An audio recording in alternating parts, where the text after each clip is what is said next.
तो दोस्तों इस वीडियो में हम नेक्स्ट एपिसोड के प्रीव्यू को एक्सप्लेन करने वाले हैं। नेक्स्ट एपिसोड पूरी तरह से फाइट से भरा होने वाला है जो कि काफी ज्यादा मजेदार भी होगा। तो जैसा कि अब तक हमने देखा था, रेड बटरफ्लाई की सुजाकू सेक्ट वालों ने ही पूरी कल्टीवेशन डिस्ट्रॉय कर दी थी, क्योंकि उसको सिर्फ इस्तेमाल करने के लिए सुजाकू सेक्ट के अंदर रखा गया था, ना कि कुछ इम्पोर्टेंस देने के लिए। क्योंकि जो सुजाकू लॉर्ड था वो अपने दोनों डिसाइपल को अगला लॉर्ड बनाना चाहता है और उसके लिए वो कितनी भी हद को पार करने को तैयार है। उसी के साथ साथ वांग जो था वो इस सुजाकू सेक्ट से भागने की कोशिश कर रहा था, लेकिन वो भाग पाता कि तभी वहाँ पर ब्लड टेरिटरी का वो युआन फेंग मास्टर पहुंच जाता है जो वांग की जान लेना चाहता था। तो अब प्रीव्यू के हिसाब से जब वांग यहाँ से भाग रहा था कि तभी उसके सामने दो बंदे पहुंच चुके थे। वो भी यहाँ पर उसको रोकने के लिए आए थे। वो लोग कम स्ट्रॉन्ग नहीं बल्कि काफी स्ट्रॉन्ग लग रहे थे। वांग जब यहाँ पर उनकी पावर को देखने की कोशिश करता है तो उसको पता चलता है कि ये दोनों बंदे इन्फेंट ट्रांसफॉर्मेशन लेवल पर है। साथ ही साथ जो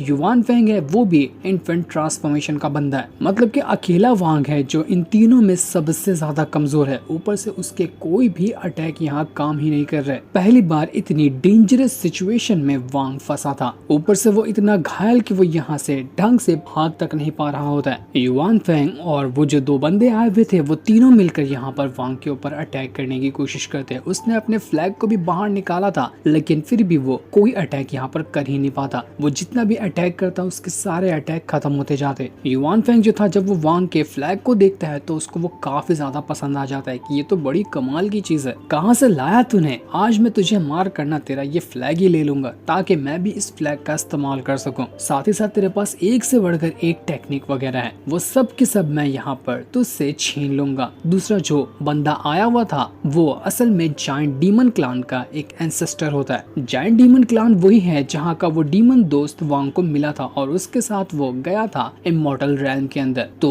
उसी डीमन के सेट का जो एंसेस्टर था वो यहाँ पर आया हुआ था। उसके आने का ये मकसद था कि उसको वो स्टार कंपास चाहिए था जो कि डीमन ने वांग को एज अ गिफ्ट दे दिया था। वही वापस लेने के लिए और वांग का खेल खत्म करने के लिए वो एल्डर यहाँ आया था। वांग तो तीनों तरफ से बुरी तरह से फंस चुका था। वो यहाँ पर कह रहा होता है कि मैं कितना भी अटैक करूँ मेरा कोई अटैक काम ही नहीं कर रहा। ऊपर से मेरी ओरिजिनल बॉडी भी न जाने कहाँ है, मैं उसको तक नहीं बुला पा रहा हूँ क्योंकि ये अजीब सा फॉर्मेशन मुझे यहाँ से बाहर निकलने ही नहीं दे रहा। तो मैं अपनी ओरिजिनल बॉडी को बुलाऊंगा कैसे? ना ओरिजिनल बॉडी आ रही थी, ना एक भी अटैक उसका काम कर रहा था और सामने थे तीन बहुत ज्यादा स्ट्रॉन्ग बंदे। वांग यहाँ पर सुनटाई को बुलाने की कोशिश करता है। सुनटाई वही था जो कि अपने पास कॉफिन रखा रहता है, उसको जाओयिन ने वांग का गुलाम बना दिया था ना, तो उसी को बुलाने की कोशिश कर रहा था कि कम से कम वो तो आके कुछ हेल्प करेगा उसकी। लेकिन खड़ूस सुनटाई तो यहाँ पर आने को तैयार ही नहीं था। कई बार वांग के बुलाने पर भी वो यहाँ पर आता ही नहीं। इस वजह से तो अब तीनों मिलकर यहाँ पर वांग के ऊपर अटैक किए जा रहे थे। जब जायंट डीमन क्लैन का एंसेस्टर यहाँ वांग के ऊपर हमला करते हुए उसकी जान लेने वाला था तो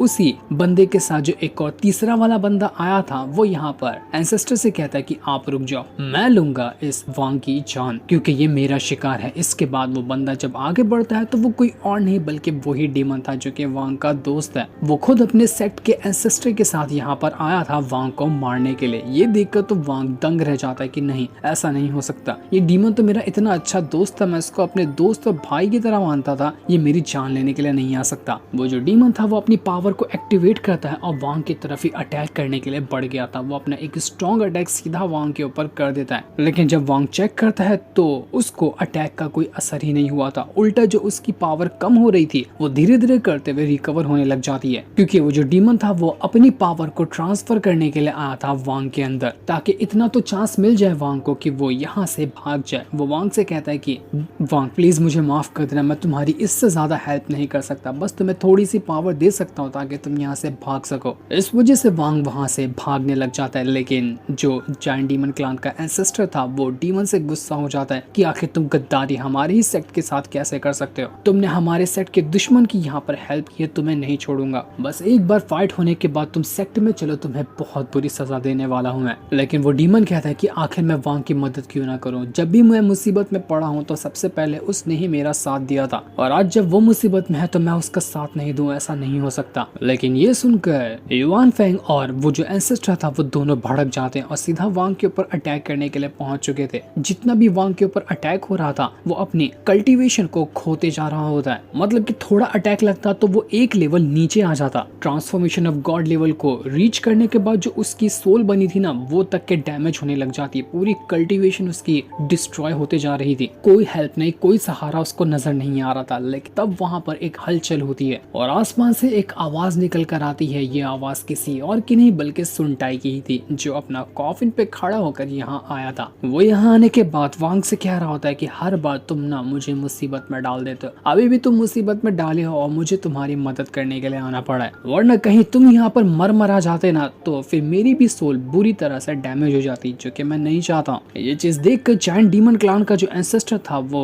हैरान रह जाता है कि आखिर सुनटाई यहाँ पर क्या कर रहा है। सुनटाई यहाँ पर युआन फेंग को देखकर कहता है कि तू तो यहाँ से साइड ही हो जा, मुझे तो तेरी शक्ल नहीं देखनी, क्योंकि तूने जबरदस्ती खुद को इन्फेंट ट्रांसफॉर्मेशन लेवल पे पहुंचाया है, तूने खुद से मेहनत नहीं की है, तो तू मेरे सामने खड़े होने के लायक का नहीं है। रही बात इस जायंट डीमन क्लान के एंसेस्टर की, तो बता आखिर तू यहाँ पर वांग की जान क्यों लेना चाहता है। तो वो कहता है कि मुझे इसकी बॉडी चाहिए, मैं इसको मार कर इस वांग की बॉडी हासिल कर लूंगा। सुनटाई हैरान कि तू तो कॉप सेट का भी नहीं है, तो फिर तू यहाँ पर वांग की बॉडी लेकर क्या करेगा, उसकी बॉडी आखिर तुझे क्यों चाहिए। लेकिन वो जो जायंट डीमन क्लान का एंसेस्टर था वो वजह नहीं बताता, वो अपना अलग ही प्लान बनाकर आया था। उसको पता चला था कि वांग के पास ना वो हेवनली पर्ल है, तो उसी को हासिल करने के लिए वो वांग की बॉडी लेना चाह रहा था। यही प्लान बनाकर वो यहाँ पर आया हुआ होता है। ये देखकर सुनटाई जो था वो भड़क जाता है, तो वो युआन फेंग और उस एंसेस्टर के ऊपर हमला शुरू कर देता है। अब तीनों के बीच में बहुत जबरदस्त फाइट हो रही थी। सुनटाई काफी स्ट्रॉन्ग था, तो वो दोनों को अच्छे से टक्कर भी देता है और वांग को वहां से थोड़ा दूर लेकर आकर रख देता है, ताकि खुद को वांग जब तक रिकवर कर सके। लेकिन सुनटाई भरोसे के लायक का इंसान तो रद्दी भर नहीं था।